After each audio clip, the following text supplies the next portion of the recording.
In digital Marathi, जनतेच्या हक्काचं व्यासपीठ। ही विकासाची निवडणूक आहे। एकीकडे देशाचा विकास रोखणारे लोक आहेत, तर दुसरीकडे देश विकासाकडे नेणारे लोक आहेत। यांच्यात होणारी ही निवडणूक ही महत्त्वाची निवडणूक आहे। त्यामुळे देशाला विकासाच्या वाटेवर नेणाऱ्या नरेंद्र मोदी यांच्या नेतृत्वाखाली पुन्हा एकदा देशाला बळकटी दळासाठी कल्याण लोकसभा मतदारसंघातून उमेदवार डॉक्टर श्रीकांत शिंदे यांना भरघोस मतांनी आपण निवडून दिले पाहिजे, असे आवाहन रिपब्लिकन पार्टी ऑफ इंडियाचे राष्ट्रीय अध्यक्ष तथा खासदार आमदार आठवले यांनी केले आहे। Republican party of India Ulhasnagar शहर जिल्हा यांच्या वतीने डॉक्टर श्रीकांत शिंदे यांच्या समर्थनार्थ उल्हासनगर खेमानी येथील SES शाळेच्या मैदानात महिला मेळाव्याचे आयोजन करण्यात आले होते। यावेळी रिपब्लिकन पार्टी ऑफ इंडियाचे राष्ट्रीय अध्यक्ष रामदास आठवले व कल्याण लोकसभा मतदारसंघाचे महायुतीचे उमेदवार श्रीकांत शिंदे यांच्या उपस्थितीत हा महामेळावा आयोजित करण्यात आला होता। यावेळी बोलताना रामदास आठवले यांनी इंडिया आघाडीवर टीका करत राहुल गांधी हे एकीकडे भारत जोडो यात्रा करतात, तर दुसरीकडे हाच भारत देश तोडायची भाषा देखील करतात। त्यामुळे देशाला विकासाच्या वाटेवर नेणाऱ्या नरेंद्र मोदी यांच्या नेतृत्वाखाली पुन्हा एकदा महायुतीचे सरकार स्थापन करायचे असून यासाठी कल्याण लोकसभा मतदारसंघातून उमेदवार डॉक्टर श्रीकांत शिंदे यांना भरघोस मतांनी विजय करून देण्याचे आवाहन त्यांनी उपस्थितांना केले।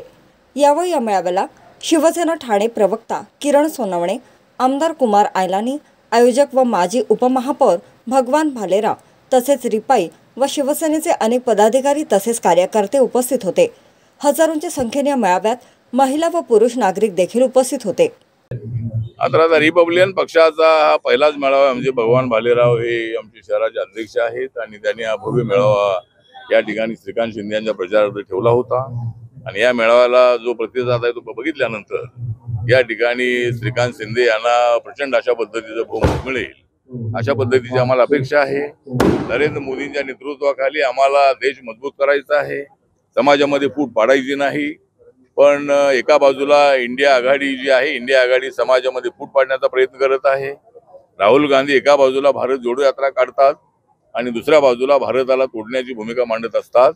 त्यामुळं या जी इंडिया आघाडी आहे, या इंडिया आघाडीला जी इंडिया आघाडी म्हणजे गवंडी आघाडी आहे, तिला हरवण्यासाठी आम्ही सगळे मैदानात उतरलेलो आहोत। आणि जो रिपब्लिकन पार्टी ऑफ इंडिया पक्ष आहे, बाबासाहेबांच्या विचाराचा पक्ष आहे, हा पक्ष महाराष्ट्रामध्ये महायुतीच्या बाजूने आणि देशामध्ये इंडियाच्या बाजूने मोदी साहेबांच्या बाजूने उभा आहे। आणि आम्हाला पूर्णपणे अपेक्षा आहे की आम्ही जो नारा दिलेला आहे अब की बार मोदी सरकार, अब की बार 400 पार, त्यामुळे आम्हाला नक्की 400 पर्यंत जागा मिळतील अशा पद्धतीची आम्हाला अपेक्षा आहे। रिपब्लिकन पक्षाच्या वतीने आज आम्ही श्रीकांत शिंदे साहेब यांच्या जो उमेदवारी आहे त्याला पाठिंबा देण्यासाठी हा रिपब्लिकन पक्षाच्या वतीने महिलांचं मेळाव्याचं आयोजन केलं होतं। खास करून यामध्ये आपण बघितलं असेल महिला सगळ्या मोठ्या प्रमाणात इथे उपस्थित होत्या आणि आमचे रिपब्लिकन पक्षाचे सर्व कार्यकर्ते उपस्थित होते। या सभेसाठी माननीय आठवले साहेब असतील, या कल्याण लोकसभा संघाचे आपले श्रीकांत शिंदे साहेब असतील खासदार, यांच्या उपस्थितीत हा मेळावा संपन्न झाला। एक महिलांच्या सशक्तीकरणासाठी श्रीकांत शिंदे साहेब यांना आमचं घराणं होतं आणि झोपडपट्टीचा विकास व्हावा या उद्देशाने या मेळाव्याचं आयोजन करण्यात आलं होतं। त्यांनी जो निधी दिला आहे तो ठराविक भागात दिलेला आहे, पण अजूनही रिपब्लिकन पक्षाच्या ज्या शाखा आहेत त्या भागामध्ये निधी मिळाला नव्हता। म्हणून या निधीच्या मागणीसाठी त्यांना आम्ही सांगितलं आणि गेली अनेक वर्ष जो झोपडपट्टीचा समाज आहे, जो मतदार आहे, खऱ्या अर्थाने मतदार आहे, उल्हासनगरमधील बंगले आणि बिल्डिंगमधला मतदार खाली उतरून काही मतं देत नाही, आमचा झोपडपट्टीतला मतदार मतं देतो हे श्रीकांत शिंदेंना सांगण्यासाठी आणि त्यांना सहकार्य करण्यासाठी हा मेळाव्याचं आम्ही आयोजन केलं होतं रिपब्लिकन पक्षाच्या वतीने। म्हणून या मेळाव्याला सगळा प्रतिसाद मिळाला। मी सगळे लोकांचे आणि आमच्या सगळ्या पत्रकार मित्रांचे धन्यवाद। काय मधल्या काळामध्ये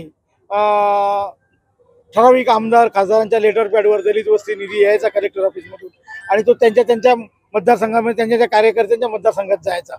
तो जिथे दलित वस्ती निधीची कॅटेगरी आहे 50% पेक्षा लोकसंख्या जास्त असली पाहिजे, परंतु अशी एक 25% लोकसंख्या कुठे नाही आहे अशा ठिकाणी तो खर्च केला गेला। त्याच्यामुळे माझ्या कलेक्टरांच्याकडे पण आक्षेप होता आणि खासदारांनी च्या बाबतीतही माझा त्यावेळी आक्षेप होता, पण खासदारांनी आता कबूल केलंय। तुम्ही सगळ्यांनी बघितलं असेल निधी देण्या संदर्भात त्यांनी आमची मागणी मान्य केलेली आहे आणि आमच्या रिपब्लिकन पक्षात जिथे जिथे शाखा आहेत तिथे निधी देण्याचं काम आम्ही त्यांच्याकडून करून घेऊ. तुम्ही उल्हासनगरची गेली अनेक इलेक्शनाची पार्श्वभूमी जर बघितली तर 34 ते 35% मतदानच होत असते आणि ते शहरी भागात होते. झोपडपट्टीतला मतदार त्याच्यामध्ये जवळजवळ 20 ते 22% असतो आणि 12-13% फक्त शहरी भागातला जो बिल्डिंग मधला आणि बंगल्यातला मतदार असतो. म्हणून मी तुमच्या पुढे सगळी वस्तुस्थिती गेली अनेक इलेक्शनची पार्श्वभूमी आहे ती मांडली.